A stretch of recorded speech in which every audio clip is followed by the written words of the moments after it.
Hi, how are you doing? This is Pastor Cheryl. We are doing John 13, the foot washing narrative, where Jesus washed his disciples' feet. Starting with verse 1, before the Passover festival, Jesus knew that his hour had come to depart from this world to the Father. Having loved his own who were in the world, loved them to no end. Now it was from time for supper. The devil had already put it into the heart of Judas, Simon Iscariot's son, to betray him. Jesus knew that the Father had given everything unto his hands that had come from God and that was going back to God. So he got up from the supper, laid aside his outer clothing, took a towel, and tied it around himself. Next he poured water into a basin and began to wash his disciples' feet and to dry them with a towel tied around him. He came to Simon Peter, who asked him, "Lord, are you going to wash my feet?" Jesus answered him, What I am going to do, you don't realize how, but afterward you will understand." "You will never wash my feet," Peter said. Jesus replied, "If I don't wash you, you will have no part with me." Simon Peter said to him, "Lord, not only my feet, but also my hands and my head." One who has bathed, Jesus told him, he doesn't need to wash anything except his feet, but he is completely clean. You are clean, but not all of you. For he knew who would betray him. This is why he said, "Not all of you are clean." Okay, I think maybe that should be enough for now, because I like to do little homilies. I don't know how much these little phones will actually do. The meaning behind washing the feet is humbleness and servitude. And I think at this point I should talk to my congregation that the reason why they come here is just to eat. I clean up everything, the dishes, I wash the dishes, I bake the food. It's supposed to be a potluck. They bring nothing. You know what I'm talking about. And we are building a church here. We are building a church. And so that means you donate, you work, and we are working now for the community. We're going to put in a food box. That's why we need that 501c3 to get free food to put in the food box. Free food like Panera Bread, okay? Panera Bread will donate. And the food box will be put down in front of our outdoor chapel. And then the goofball that owns the house across the street is going to have to get used to people walking down the road that he closed and all the way to the food box and back. He's going to learn not to be selfish. Okay? I'm a school teacher from way, way back. This is how you deal with adult children. You teach them a lesson. You teach them a lesson. And this will be something that, either he'll straighten up or God will take him out. Something will happen to him. And so, but anyway, the meaning, next one. The meaning behind a foot washing. When Jesus had washed their feet, put on the outer clothing, this is verse 12, he reclined again and said to them, "You know what I have done to you? You call me teacher and Lord, and you are speaking rightly, since that is what I am. So, if I, your Lord and teacher, have washed your feet, you also ought to have washed one another's feet. For I have given you all an example that you also should do just as I have done for you.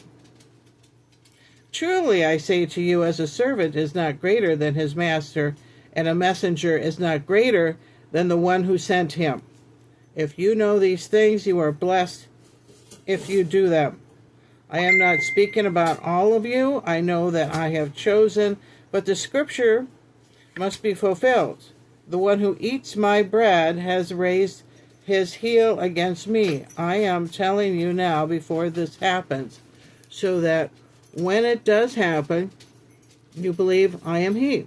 Truly, I tell you, whoever receives anyone that I send receives me, and the one who receives me receives him who has sent me.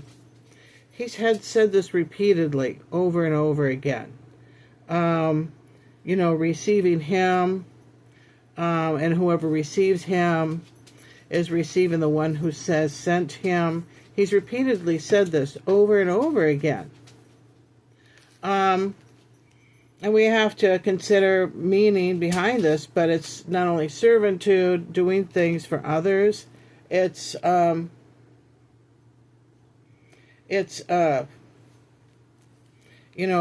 for God and taking care of your fellow mankind, taking care of your friends and family members. And they were kind of like family. They took care of one another. It's a nice thing. And Jesus took care of his disciples. He cooked. Jesus baked bread. And he baked that Last Supper meal. He did that himself. He liked to cook. He was a man who liked to cook. I admire men who like to cook, don't you? Too